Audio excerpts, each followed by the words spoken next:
میں شاید 5 سال کا تھا۔ پنجاب میں مونسون کی بارشیں لگی ہوئی تھیں، رات کا وقت تھا اور بجلی بھی نہیں تھی۔ باہر موسلا دھار بارش ہو رہی تھی اور میں گھر کے اندر اپنی امی کے ساتھ تھا۔ اس وقت انہوں نے میرا ڈر دور کرنے کے لیے مجھے نوح علیہ السلام کا واقعہ ایک بچے کے سمجھانے کے سے انداز میں سنایا کہ بہت زمانے پہلے کی بات ہے۔ اللہ تعالیٰ نے نوح نام کے ایک نبی بھیجے تھے۔ اس وقت لوگ بتوں کی پوجا کرتے تھے۔ نوح علیہ السلام نے لوگوں کو منع کیا کہ ایسے نہ کرو، صرف ایک اللہ ہی کی عبادت کرو، لیکن وہ لوگ نہیں مانے۔ اس پر اللہ تعالیٰ نے نوح کو حکم دیا کہ ایک بڑی سی کشتی بنائیں اور اپنے گھر والوں سمیت تمام جانوروں کو اس کشتی میں رکھ لیں، کیونکہ اب میں ان لوگوں کو سزا دینے والا ہوں۔ جب وہ کشتی بن گئی اور جانور اس میں چڑھ گئے تو آہستہ آہستہ بارش ہونا شروع ہوئی، جو دیکھتے ہی دیکھتے بہت تیز ہو گئی اور اتنی برسی کہ سارا شہر پانی سے بھر گیا، لیکن بارش پھر بھی نہیں رکی، یہاں تک کہ آہستہ آہستہ پوری دنیا بارش، طوفان اور سمندر میں ڈوب گئی۔ لیکن اللہ تعالیٰ نے نوح علیہ السلام اور ان کے گھر والوں کو اور کشتی میں بیٹھے تمام جانوروں کو بچا لیا۔ ایک 5 سال کے بچے کے لیے یہ بڑی فیسینیٹنگ کہانی تھی۔ میں نے یہ سیکھا کہ اللہ تعالیٰ اپنے نیک بندوں کو ضرور بچا لیتے ہیں اور تیز بارشیں اور طوفان انہیں کچھ بھی نہیں کہتے، لیکن اس کے ساتھ ساتھ میرے لیے دنیا کے تمام جانوروں کے ایک ہی کشتی میں سوار ہو جانے والی بات بڑی فیسینیٹنگ تھی، بڑی زبردست تھی۔ لہٰذا میرے دل سے بارش کا ڈر تو نکل گیا، لیکن میں اتنے سارے جانوروں یعنی شیر، چیتا، ہاتھی، چوہا، زرافہ اور جن جن کے نام میں نے 5 سال کی عمر میں سیکھے تھے، ان سب کے بارے میں کشتی میں بیٹھنے کے حوالے سے سوچنے لگ گیا۔ یہ 30 سال پہلے ہونے والا میری اپنی زندگی کا ایک واقعہ ہے، لیکن اپنی ماں کی یاد کی طرح یہ واقعہ بھی کبھی میرے دل سے نہیں نکلا، اور میں اکثر سوچتا کہ ایک کشتی میں اتنے سارے جانور کیسے آ سکتے ہیں۔ جوان ہونے کے بعد کبھی کبھار میں دوستوں کے ساتھ یہ سوال ڈسکس کرتا تو زیادہ تر لوگ ایسی باتوں میں انٹرسٹ نہ ہونے کی وجہ سے ٹال دیتے۔ کچھ کہتے کہ یار سیدھی سی بات ہے، یہ معجزہ تھا، تمہیں اتنا تجسس کیوں ہے؟ کچھ کہہ دیتے کہ فرقان ایسے سوالات نہیں پوچھا کرتے، گناہ ملتا ہے۔ میں خاموش تو ہو جاتا، لیکن آخر قرآن پاک میں نوح علیہ السلام کا ذکر 43 مرتبہ ہے، یعنی کہ تیسرے نمبر پر سب سے زیادہ ہے، تو ہر دفعہ قرآن پاک پڑھنے پر ان کی طرف توجہ جانا ضروری تھا۔ اب ایک سوال تو جانوروں کے متعلق تھا کہ ایک ہی کشتی میں سارے جانور کیسے پورے آ سکتے ہیں، اور دوسرا سوال یہ کہ ہم باقی قوموں کے عذابوں کے بارے میں بھی سنتے ہیں، پڑھتے ہیں کہ ان کی بستی پر عذاب آیا یا ان کے شہر پر عذاب آیا۔ تو پھر سوال یہ کہ نوح علیہ السلام کی مرتبہ پورے کے پورے روئے زمین پر کیوں عذاب آ گیا؟ اس سے پہلے کہ میں ان دونوں سوالوں کے جوابات آپ کے سامنے رکھوں، پہلے آپ حضرت نوح علیہ السلام کے بارے میں جان لیں کہ وہ کون تھے اور وہ کیا کہتے تھے۔ حضرت نوح علیہ السلام حضرت ادریس علیہ السلام کے بیٹے متوشلح اور پھر ان کے بیٹے لامک کے بیٹے تھے۔ نوح علیہ السلام وہ پیغمبر ہیں جن کا نام اولو العزم انبیاء میں شامل ہے، اور ان کے نام پر پوری ایک سورت ہے، سورہ نوح۔ قرآن پاک میں ان کا نام 43 مرتبہ ذکر ہے، اور سورہ اسراء میں اللہ تعالیٰ نے انہیں اپنے بڑے ہی شکر گزار بندے کے طور پر ڈکلیئر کیا ہے۔ سورہ آل عمران کے مطابق اللہ تعالیٰ نے ان کا ذکر آدم اور ابراہیم کے ساتھ کرتے ہوئے بتایا کہ نوح کو تمام جہاں کے لوگوں میں سے چن لیا گیا تھا، اور پھر سورہ صافات میں اللہ تعالیٰ نے ان پر تمام جہانوں میں سلامتی بھی بھیجی ہے۔ سورہ عنکبوت، نوح اپنی قوم کے درمیان 950 سال تک رہے اور انہیں تبلیغ کرتے رہے، لیکن ان کی قوم بھی ڈٹی رہی اور سورہ نوح کے مطابق کہتی رہی کہ اپنے معبودوں کو نہ چھوڑنا، اور نہ ہی ود، سوا، یغوث، یعوق اور نصر کو۔ اور جب ان صدیوں کے سمجھانے کے باوجود بھی وہ لوگ نہ سمجھے تو نوح علیہ السلام نے ایک دعا مانگی جو سورہ نوح میں لکھی ہوئی ہے کہ اے اللہ، میں نے انہیں دن رات تیری طرف بلایا ہے، لیکن میرے بلانے سے یہ اور زیادہ بھاگنے لگے ہیں۔ میں نے جب بھی انہیں بلایا، انہوں نے اپنے کانوں میں انگلیاں دے لی اور اپنے کپڑوں کو اوڑھ لیا۔ میں نے انہیں اونچی آواز میں بھی بلایا اور چپکے چپکے بھی بلایا۔ اور پھر اس طویل دعا میں نوح علیہ السلام اپنی کوششوں کا ذکر کرتے ہیں اور پھر دعا مانگتے ہیں کہ اے میرے پالنے والے، تو روئے زمین پر کسی کافر کو رہنے والا نہ چھوڑ، اور اگر تو چھوڑ دے گا تو یہ تیرے اور لوگوں کو بھی گمراہ کریں گے، اور یہ صرف اور صرف فاجر کفار ہی پیدا کریں گے۔ اور پھر سورہ ہود میں اللہ کی اس وحی کا ذکر ہے کہ جو اس دعا کے نتیجے میں پھر حضرت نوح علیہ السلام کی طرف بھیجی گئی تھی کہ آپ کی قوم میں سے جو ایمان لا چکے سو لا چکے، اب ان کے علاوہ اور کسی نے ایمان نہیں لانا، لہٰذا آپ ہماری وحی سے ہماری آنکھوں کے سامنے ایک کشتی تیار کریں۔ اور سورہ مومنون میں اس وحی کا باقی حصہ ہے جس کے مطابق نوح علیہ السلام کو حکم دیا گیا کہ جب ہمارا حکم آ جائے اور تنور ابل پڑے تو اس میں ہر قسم کے جانوروں کا ایک ایک جوڑا رکھ لیں، اور یہی حکم انہی الفاظ کے ساتھ سورہ ہود میں بھی ہے۔ حضرت نوح علیہ السلام کی اس کشتی کی ایگزیکٹ لمبائی اور چوڑائی میں تو تھوڑا سا اختلاف ہے، لیکن ابن عباس رضی اللہ تعالیٰ عنہ کے مطابق وہ کشتی 1200 گز لمبی، 600 گز چوڑی اور 30 گز اونچی تھی، یعنی کہ تقریباً 1 کلومیٹر لمبی اور آدھا کلومیٹر چوڑی، اور اس کی 3 منزلیں تھیں۔ سب سے نچلی منزل میں درندے اور وحشی جانور رہتے تھے، یعنی کہ پریڈیٹرز۔ اس کی درمیانی منزل انسانوں کے لیے تھی اور سب سے اوپر پرندے تھے، اور اس کشتی کی ایک سائڈ پر ایک دروازہ تھا کہ جو ڈھکن کی طرح بند ہو جاتا تھا، اور ابن عباس ہی کے مطابق اس کشتی میں سب سے پہلے پرندے اور پھر جانوروں کو داخل کیا گیا، اور جانوروں میں بھی سب سے آخر میں گدھا داخل ہوا تھا۔ جب وہ کشتی تیار ہو گئی اور سورہ ہود کے مطابق اللہ کا حکم آ پہنچا اور تندور ابلنے لگ گیا، یعنی کہ زمین سے پانی نکلنے لگ گیا، اور نہ صرف یہ پانی زمین سے نکل رہا تھا بلکہ سورہ قمر کے مطابق آسمان کے دروازے بھی ایک زوردار بارش سے کھول دیے گئے تھے۔ بالآخر دونوں پانی مل گئے اور ایک عظیم سیلاب کا آغاز ہوا۔ یہ بارش اس طرح سے برس رہی تھی کہ زمین نے آسمان کو کبھی اس طرح سے برستے ہوئے نہیں دیکھا تھا، اور نہ ہی وہ پھر کبھی برستا دیکھے گی۔ وہ آسمان اس طرح برس رہا تھا کہ جیسے کسی نے مشکیزوں کے منہ کھول دیے ہوں، اور زمین سے پانی اس طرح سے ابل کر نکل رہا تھا کہ جیسے کسی نے زمین کی ہر تراڑ اور ہر سوراخ کو کھول دیا ہو۔ تفسیر ابن ابی حاتم میں امام مالک زین بن اسلم سے روایت کرتے ہیں، جو کہ تابعی تھے، کہ لوگ اس پانی اور طوفان سے بچنے کے لیے محفوظ جگہوں پر چڑھنا شروع ہو گئے تھے، یہاں تک کہ تمام خشک جگہیں لوگوں سے بھرنا شروع ہو گئی۔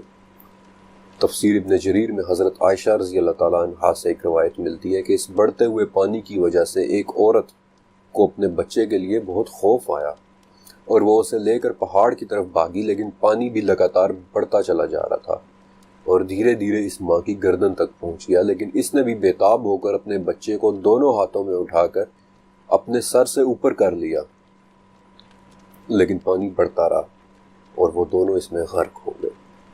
اور حضرت عائشہ رضی اللہ تعالیٰ عنہ کہتی ہیں کہ اگر اس دن کافروں میں سے کسی ایک پر رحم ہونا ہوتا تو اس بچے کی ماں پر رحم ہوتا۔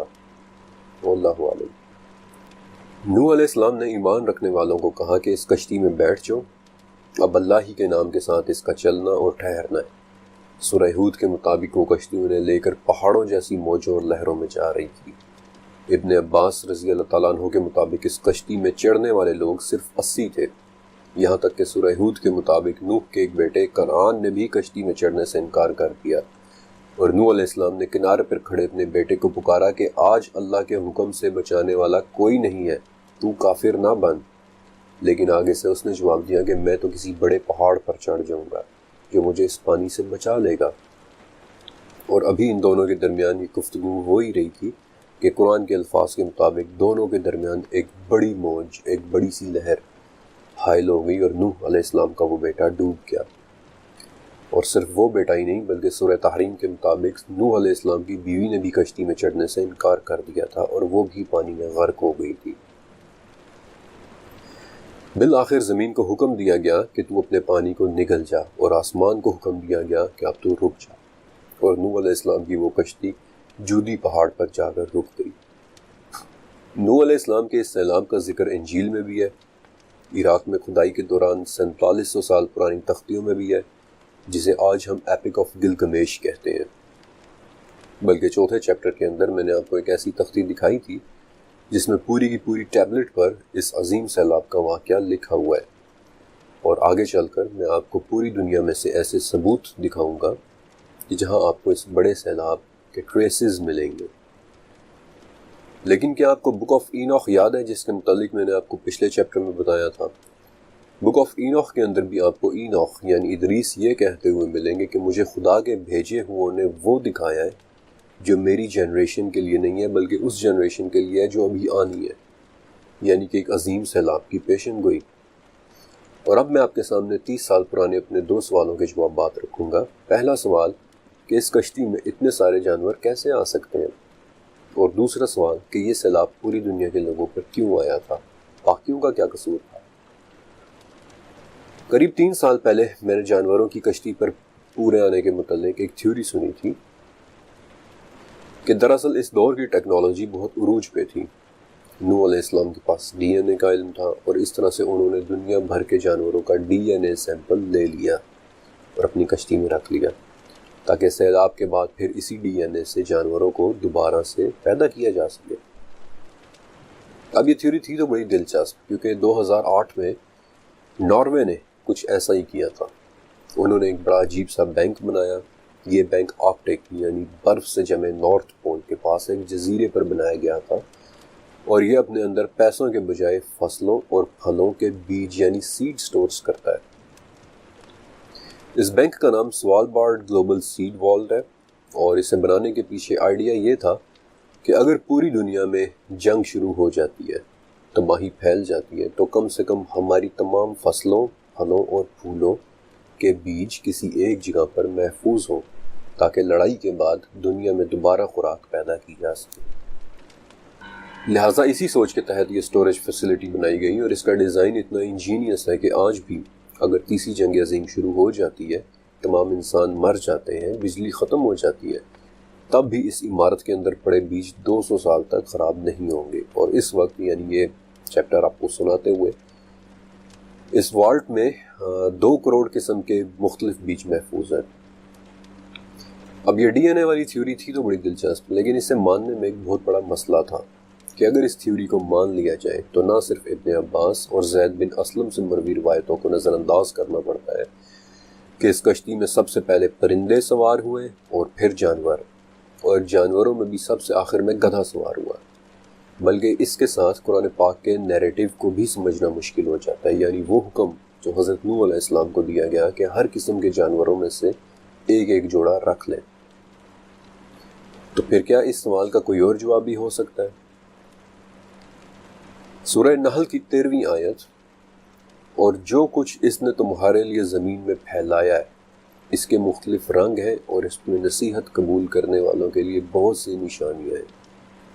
ہم نے یہ آیت کئی مرتبہ پڑھی ہوگی اور یقیناً سبحان اللہ کہہ کر آگے بڑھ گئے ہوں گے کہ ہاں واقعی دیکھو کتنے رنگوں کی چیزیں ہیں، گلاب کو دیکھو سرخ رنگ کا ہے، آسمان کو دیکھو نیلے رنگ کا ہے۔ لیکن کیا کبھی آپ نے اس آیت کے گہرے معنی اس کے ڈیپر میننگ کو سمجھنے کی کوشش کی ہے؟ زمین میں پھیلائے جانے کا کیا مطلب ہے؟ یہ کون سے رنگوں کی بات ہو رہی ہے، اور آخر ان میں کون سی نشانیاں ہیں؟ میں چاہتا ہوں کہ اس آیت کے اندر موجود 2 الفاظ پر آپ تھوڑا سا غور کریں۔ اس آیت میں پھیلا دیے جانے کے لیے زرعہ کا لفظ استعمال ہوا ہے، جس کا لفظی معنی ہے ضرب دینا، ملٹی پلائی کرنا، یا پھر کسی ایک چیز کو ایک سے بڑھا کر زیادہ کر دینا۔ اسی لیے تو اولاد کے لیے بھی اکثر زرعہ ہی سے نکلا ہوا لفظ استعمال ہوتا ہے، ذریت۔ اور اس آیت میں رنگ کے لیے لون کا لفظ، جس کا ایک مطلب تو واقعی رنگ یعنی کلرز ہیں، لیکن اس کا ایک اور مطلب بھی ہے، نو یعنی قسم، ٹائپ یا کائنڈ، یا پھر ایک جیسا مزاج رکھنے والی چیزوں کا گروپ۔ سچ کہوں تو نصیحت قبول کرنے والے اس آیت کے اندر سے ٹیکسونومی کا پورا علم حاصل کر سکتے تھے۔ ٹیکسونومی یعنی تمام جاندار مخلوقات کی کلاسیفیکیشن یا ان کی درجہ بندی کا علم، جس سے جانوروں کو مزاج کے اعتبار سے مختلف اقسام میں تقسیم کر کے چھوٹے سے ایریا میں فٹ کیا جا سکتا تھا۔ اب مجھے اندازہ ہے کہ آپ میں سے زیادہ تر کو بھی میری بات کی سمجھ نہیں آئی، اس لیے دوبارہ ذرا غور سے اس آیت کا مفہوم پڑھیں۔ زمین میں تھوڑے سے بڑھ کر زیادہ ہونے والی چیزوں میں مختلف انواع ہیں، اقسام ہیں، مزاج ہے، اور اس میں سیکھنے والوں کے لیے بہت سی نشانیاں۔ اگر آپ کو اس عربی لفظ لون کا دوسرا معنی مزاج اور اقسام کے ہونے میں شک ہے تو کوئی بات نہیں، سورہ فاطر کی 28ویں آیت میں بھی یہی لفظ انہی معنوں میں استعمال ہوا ہے، سورہ فاطر۔ اسی طرح انسانوں، جانداروں اور مویشیوں کے بھی مختلف رنگ یعنی مزاج یا اقسام ہے، اور اللہ سے ڈرتے اسی رنگ والے ہیں کہ جو علم رکھتے ہوں۔ اگر ابھی بھی آپ کو شک ہے تو چلے میں ایک پریکٹیکل اگزامپل دے دیتا ہوں۔ آپ میں سے جس نے خلیج کی ریاستیں وزٹ کر رکھی ہیں وہ یہ بات اچھی طرح سے جانتے ہیں کہ عرب لوگ ایک دوسرے کو شلونک کہہ کر بھی حال چال پوچھتے ہیں۔ اب ٹیکنیکلی شلونک کا مطلب تو یہ ہونا چاہیے تھا کہ تمہارا رنگ کیسا ہے، لیکن اس کا مطلب ویسا ہی ہے کہ جیسے ہم اردو میں ایک دوسرے کو کہتے ہیں کہ تمہارے مزاج کیسے ہیں۔ اور اب یہاں سے اس چیپٹر کا دلچسپ حصہ شروع ہونے والا ہے، لہٰذا دھیان سے سنتے جائیے۔ سورہ ہود اور سورہ مومنون میں نوح علیہ السلام کو ایک جیسے الفاظ کے ساتھ ایک ہی حکم ملا ہے کہ تمام جانداروں کی زوج میں سے ایک ایک جوڑے کو کشتی میں سوار کر لیں اور اپنے گھر والوں کو بھی۔ اس لفظ زوج کے متعلق تو میں آپ کو تھوڑا آگے چل کر بتاؤں گا، لیکن اس سے پہلے ایک بڑا سوال کہ دنیا بھر کے جانداروں میں سے ایک ایک جوڑا کیسے سلیکٹ کریں۔ اس وقت زمین پر رہنے، پانی میں تیرنے اور ہوا میں اڑنے والے جانداروں کو ملا کر 87 لاکھ اقسام یا سپیشیز موجود ہیں، اور یہ میں آپ کو ان کی آبادی نہیں بتا رہا بلکہ ان کی اقسام بتا رہا ہوں۔ یعنی ان میں سے چیتا ایک سپیشیز ہے، شارک ایک سپیشیز ہے اور انسان ایک سپیشیز ہے۔ اور اس حساب سے نوح علیہ السلام کو 2.25 کروڑ جانداروں کو کشتی پر لانا چاہیے تھا، کہ جو 1/2 کلومیٹر کی کشتی پر ٹیکنیکلی ناممکن تھا۔ لیکن آپ کو ڈیڈ سی اسکرولز یاد ہے؟ ڈیڈ سی اسکرولز میں سے ایک بڑا دلچسپ فریگمنٹ ہے 4Q-534۔ اس میں حضرت نوح علیہ السلام کے حوالے سے بڑی تفصیلی ڈسکرپشن اور ایک بہت اہم بات لکھی ہوئی ہے کہ نوح ایک ایسا انسان جسے کوئی علم نہ تھا، اور پھر انہیں 3 کتابوں کا علم دیا گیا تھا۔ انہیں حکمت اور سمجھ سکھائی گئی تھی۔ لوگ ان کے مخالف ہوئے، لیکن انہیں جانداروں کی سمجھ دے دی گئی، انہیں جانداروں کے ڈیزائن کی سمجھ دے دی گئی، اور وہ خدا کا چنا ہوا انسان ہے اور اس کا طریقہ بھی آگے رہے گا۔ ایک ایسا انسان جسے کوئی علم نہ تھا، اور پھر انہیں 3 کتابوں کا علم دیا گیا، انہیں حکمت اور سمجھ سکھائی گئی، لوگ ان کے مخالف ہوئے، انہیں جانداروں کی سمجھ دے دی گئی، انہیں جانداروں کے ڈیزائن کی سمجھ دی گئی، اور وہ خدا کا چنا ہوا انسان ہے اور اس کا طریقہ آگے بھی رہے گا۔ آپ اس فریگمنٹ کی تحریر کو سمجھ رہے ہیں؟ نوح علیہ السلام کو جانداروں کی سمجھ دی گئی تھی، انہیں تمام جانداروں کے ڈیزائن کی سمجھ دی گئی تھی، ان کی سپیشیز کی، ان کی اقسام کی، ان کے مزاج کی سمجھ دی گئی تھی۔ اللہ نے انہیں چن لیا تھا، اور یہ بات تو میں آپ کو سورہ آل عمران کے ریفرنس سے بھی دکھا چکا ہوں۔ اور اس فریگمنٹ کے آخری الفاظ کہ ان کا طریقہ آگے بھی رہے گا، سورہ صافات میں بھی نوح علیہ السلام پر کی گئی ایک عنایت کا ذکر اسی طرح سے کہ ہم نے آنے والوں میں ان کا طریقہ باقی رکھا۔ بے شک نوح علیہ السلام کو اللہ تعالیٰ نے جانداروں اور جانوروں کے ڈیزائن کی سمجھ دے دی تھی۔ اب ان 87 لاکھ سپیشیز میں سے مرین لائف یعنی سمندری جانوروں کو تو نکال دیں، یا جانداروں کو نکال دیں، کیونکہ وہ پانی میں رہ سکتے ہیں، انہیں کشتی کی کوئی ضرورت نہیں ہے۔ اور اس طرح مخلوقات کا ایک بہت بڑا حصہ تو ویسے ہی نکل گیا، کیونکہ سمندروں کے اندر ابھی تک ہم نے چھوٹے سے پلانکٹن سے لے کر دنیا کے سب سے بڑے جانور یعنی بلو ویل تک کی 2 لاکھ سپیشیز دریافت کر لی ہیں، اور ایک اندازے کے مطابق 20 لاکھ سپیشیز کا دریافت ہونا بھی باقی ہے۔ لہٰذا ان 87 لاکھ میں سے جانوروں کا ایک بہت بڑا حصہ ویسے ہی کم ہو جاتا ہے۔ اگر آپ نے کبھی سمندروں کے اندر کورل ریف کی فوٹیجز دیکھی ہوں تو اس میں سب کچھ زندہ سپیشیز ہوتی ہے، یہاں تک کہ جنہیں آپ پودے اور پتھر سمجھ رہے ہوتے ہیں وہ بھی زندہ ہوتے ہیں، اور انہیں کورلز کہتے ہیں۔ دوسری چیز حشرات الارض یعنی کہ کیڑے مکوڑے، کیا انہیں بھی کشتی پر رکھنا تھا؟ ٹیکنیکلی کیڑے سانس نہیں لیتے، ان کے پھیپھڑے نہیں ہوتے، بلکہ ان کے جسم ماحول سے ڈائریکٹلی آکسیجن جذب کرتے ہیں، اور اسی لیے تو کیڑے مکوڑے مٹی، پانی اور کیچڑ کے اندر بھی زندہ رہ لیتے ہیں، انہیں ہوا کی ضرورت نہیں ہوتی ہے۔ اور اس وقت 87 لاکھ سپیشیز میں سے 60 لاکھ سپیشیز تو صرف اور صرف ان کیڑے مکوڑوں ہی کی ہے، لہٰذا ایک اور بہت بڑا بوجھ اتر جاتا ہے۔ لیکن اگر مان بھی لیا جائے کہ ان کیڑے مکوڑوں کو بھی کشتی کے اندر رکھنا تھا، تو 1 کلومیٹر بائی 1/2 کلومیٹر کی کشتی میں کیڑوں کے سائز کے جانداروں کا آنا بہت زیادہ جگہ نہیں لیتا تھا۔ اور اب ہمارا اہم سوال کہ جانور کشتی میں کیسے پورے آئے، اور ان 2 آیات میں ملی ہدایات کو آپ اپنے ذہن میں رکھیں کہ تمام مخلوقات کی انواع ہیں، مزاج ہیں، سپیشیز ہیں، اور حکم یہ ہے کہ ان میں سے ہر ایک کی زوج کو لینا ہے۔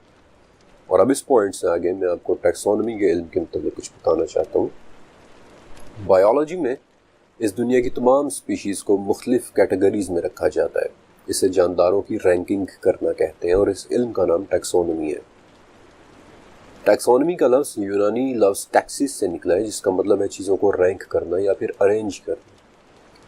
تو جب جانداروں کو ان کے ڈیزائن اور مزاج کے اعتبار سے رینک یا ارینج کرنا ہو تو کچھ اس طرح سے اسٹڈی کی جاتی ہے کہ سب سے پہلا رینک لائف کا ہے، یعنی سب سے پہلے تو یہ دیکھا جاتا ہے کہ کسی چیز میں زندگی ہے بھی یا نہیں، اور اگر اس میں زندگی ہے تو وہ ایک جاندار ہے اور اس پر ٹیکسونومی کا علم لاگو ہوگا، اب چاہے وہ جاندار دیکھنے میں کیسا ہی کیوں نہ ہو۔ دوسرا رینک ہے ڈومین، یعنی کہ وہ جاندار ایک خلیے والا ہے یا اس کے جسم میں ایک سے زیادہ خلیے ہیں۔ اب ایک خلیے والے جاندار تو مثلا بیکٹیریاز وغیرہ ہوتے ہیں، لیکن میں اور آپ زیادہ تر ایک سے زیادہ خلیے والے جانداروں سے واقف ہیں، کیونکہ روزمرہ زندگی میں ہمیں وہی نظر آتے ہیں، بلکہ ہم خود بھی ایک سے زیادہ خلیوں والے جاندار ہیں۔ تیسرا رینک ہے کنگڈم، یعنی کہ وہ جاندار جانور ہے، پودا ہے، فنگس ہے، اور ہم سب ہی جانوروں اور پودوں اور درختوں جیسے جانداروں سے واقف ہیں۔ چوتھا رینک ہے فائلا، یعنی کہ اس جاندار کا باڈی پلان کیسا ہے، اس جاندار میں ریڑھ کی ہڈی ہے یا نہیں، یا پھر وہ جیلی فش کی طرح اس کے جسم سے ریڑھ کی ہڈی غائب ہے۔ ریڑھ کی ہڈی کے بغیر کے جاندار زیادہ تر سمندروں میں رہتے ہیں، جبکہ ریڑھ کی ہڈی والے جاندار آپ کو اپنے ارد گرد ہر طرف نظر آئیں گے، فار ایگزامپل بلی، شیر، ریچھ، طوطے، میں، آپ، انسان خود بھی۔ پانچواں رینک ہے کلاس، یعنی کہ وہ جاندار زمین پر رہتا ہے یا ہوا میں اڑنے والا ہے، اپنے بچوں کو دودھ پلاتا ہے یا انڈے دینے والا ہے۔ اور اس رینک کی ایک بہت مشہور کلاس میملز ہے۔ ہم انسان بھی میملز ہیں اور جانداروں کی اسی کلاس سے تعلق رکھتے ہیں، یعنی اپنے بچوں کو دودھ پلانے والے جاندار۔ چھٹا رینک ہے آرڈر، یعنی کہ وہ جانور سبزی کھانے والے اونٹ، بکری، گائے یا زرافے کی طرح کھروں والا ہے، یا پھر گوشت خور اور پنجوں والے شیر یا ریچھ کی طرح ہے۔ اس وقت جانداروں میں 26 مختلف اقسام کے آرڈرز ہیں۔ ساتواں رینک ہے فیملی، یعنی کہ زوج، اور اسی رینک کو آپ نے ذہن میں رکھنا ہے۔ زوج یا فیملی میں وہ تمام جاندار آتے ہیں جو ایک جیسے فیچرز رکھتے ہوں، مثلا کتا، بھیڑیا، لومڑی، گیدڑ، یہ سب جانور معمولی فرق کے ساتھ تقریباً ایک ہی جیسی خصلت رکھتے ہیں، اور اسی لیے یہ چاروں جانور ایک ہی فیملی سے تعلق بھی رکھتے ہیں، کینیڈائی فیملی۔ اور یہ الفاظ شاید آپ نے کبھی نیشنل جیوگرافک پر سنے بھی ہوں گے، اور یہی وہ رینک ہے جو ہمیں کشتی پر موجود جانوروں کو سمجھنے میں مدد دے گا۔ آٹھواں رینک ہے جینس، یعنی کہ وہ تمام جانور جو ایک دوسرے سے بہت ہی قریبی تعلق رکھتے ہیں، مثلا ٹائیگر، پہاڑی چیتا، برفانی چیتا وغیرہ۔ یہ تینوں ایک ہی جینس یعنی پینتھیرا سے تعلق رکھتے ہیں، اور مجھے پورا یقین ہے کہ یہ لفظ جینس آپ نے اسکول میں پڑھ رکھا ہوگا۔ اور بالکل آخری رینک ہے اسپیشیز، یعنی کسی خاص قسم کی خصوصیت رکھنے والے ایک قسم کے جانور، مثلا کتا ایک سپیشیز ہے، برفانی ریچھ ایک سپیشیز ہے، گھوڑا ایک سپیشیز ہے۔ اور اس لفظ کے متعلق تو مجھے پورا یقین ہے کہ آپ سبھی اس لفظ سپیشیز سے واقف ہوں گے۔ اب جانوروں کی ان تمام رینکنگز کو غور سے دیکھیں۔ نوح علیہ السلام کو کشتی پر چڑھانے کے لیے جاندار چاہیے۔ ان جانداروں میں سے کورل ریف جیسی سمندری حیات اور کیڑے مکوڑے تو ویسے ہی باہر ہو گئے ہیں۔ اب باقی بچے اینیمل کنگڈم کے جانور، تو ان میں سے بھی صرف ریڑھ کی ہڈی اور سانس لینے والے جانور چاہیے۔ لیکن ان جانوروں میں سے بھی کمی ہو سکتی ہے، کیونکہ ان میں سے بھی آدھے جانوروں کی کلاس پائسیس ہے، یعنی کہ مچھلیاں۔ مچھلیوں میں بھی ریڑھ کی ہڈی ہوتی ہے، لہٰذا انہیں بھی نکال دیا جائے تو پیچھے ٹوٹل 30,000 ایسی سپیشیز بچتی ہیں جنہیں کشتی پر سوار کرنے کی ضرورت تھی۔ اور ان 30,000 سپیشیز میں سے بھی ایسے پرندے اور جانور ہیں جن کے انڈے لیے جا سکتے تھے۔ لیکن مزے کی بات کہ ان 30,000 میں سے بھی کمی کی جا سکتی ہے۔ آپ صرف دیکھتے جائیے کہ قرآن پاک ہمیں کیسے گائیڈ کرتا ہے۔ اب دیے گئے حکم کو دوبارہ دیکھیے۔ تمام جانداروں کی زوج میں سے 2 کو کشتی میں بٹھا لو۔ اب آپ کو یاد ہے کہ میں نے آپ کو کہا تھا کہ اس لفظ زوج کا ترجمہ آپ کو آگے چل کر بتاؤں گا۔ زوج کہتے ہیں ایک فیملی کو، ایک ایسا بریڈنگ پیئر، ایک جوڑا جو مزید ایک اور فیملی بھی بنا سکتا ہے، ایک طرح کا ریپروڈکشن یونٹ۔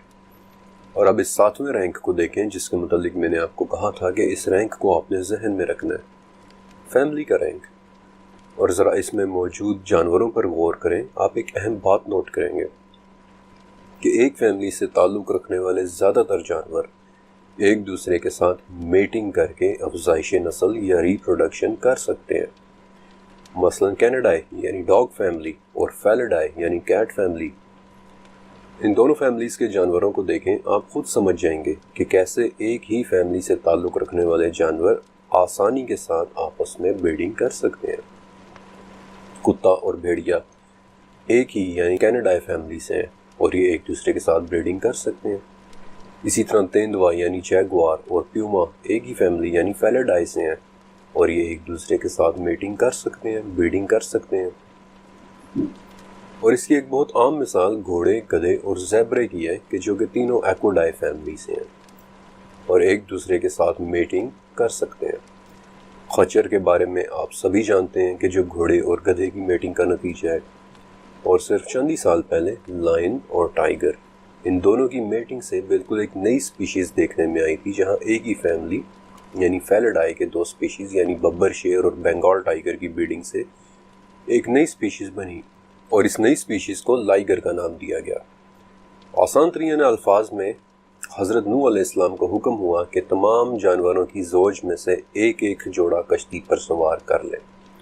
ایک ہی زوج کے جانور، ایک ہی فیملی کے جانور، کیونکہ ایک فیملی کے جانور آپس میں ملٹی پلائی کر کے آگے کئی سپیشیز بنا سکیں گے۔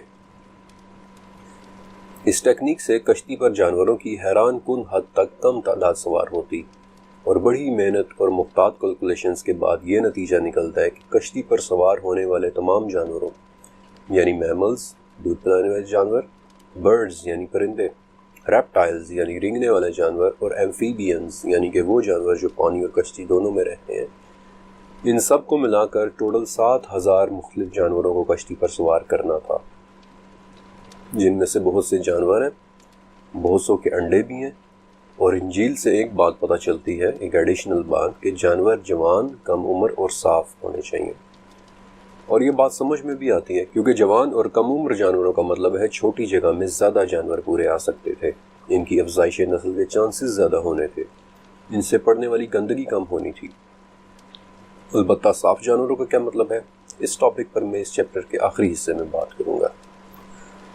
اب یہاں ذہن میں چند سوالات بھی پیدا ہوتے ہیں، جن میں سے ایک سوال یہ ہے کہ یہ جانور کھاتے کیا تھے؟ چلیں، سبزی خور جانوروں کے لیے تو اجناس کا ایک سٹاک رکھا جا سکتا تھا، لیکن گوشت خور جانوروں کا کیا بندوبست ہوتا؟ اب اس سوال کے جواب کے لیے میں تھوڑی دیر کے لیے آپ کو نوح علیہ السلام کی کشتی سے نکال کر ایک ہنٹر گیدرر سوسائٹی میں لے کر جانا چاہتا ہوں، آج سے 10,000 سال پہلے کی دنیا، جب یورپ کے مختلف حصوں میں لوگ جنگلوں اور وادیوں میں چھوٹے چھوٹے گاؤں بنا کر رہا کرتے تھے، اور ان گاؤں میں 2 ہی قسم کے کام ہوتے تھے، 2 ہی جابز ہوتی تھی، یا تو آس پاس کے جنگل سے پھل اور جڑی بوٹیاں اکٹھی کر لو یعنی کہ گیدرر بن جاؤ، یا پھر گھنے جنگل میں جا کر ہرن یا بائسن کا شکار کر کے خوراک کا بندوبست کرو یعنی ہنٹر بن جاؤ، شکاری بن جاؤ۔ اور یہ وہ وقت تھا کہ جب انسان نے گوشت کو نمک لگا کر محفوظ کرنا شروع کیا، یعنی آسان الفاظ میں سالٹڈ میٹ، کہ جسے ایک لمبے عرصے تک سٹور کیا جا سکتا ہے۔ انفیکٹ بجلی اور فریج کے استعمال سے پہلے یہ پریکٹس ہمارے پاکستان میں بھی کافی عام تھی کہ گوشت کو نمک لگا کر خراب ہونے سے محفوظ کر لیا جاتا تھا۔ اور دوسری بات یہ ہے کہ یہ کشتی کوئی کروز شپ نہیں تھا کہ جس میں آپ کو بہترین قسم کے کھانے اور خوراکیں میسر ہوتی۔ یہ اللہ کے عذاب سے بچنے کے لیے ایک سروائیول شپ تھا، ایک قسم کا کارگو شپ، اور سورہ عنکبوت میں اس کشتی کے لیے سفینہ کا لفظ ہی تو استعمال ہوا ہے، سفینہ یعنی کہ کارگو شپ۔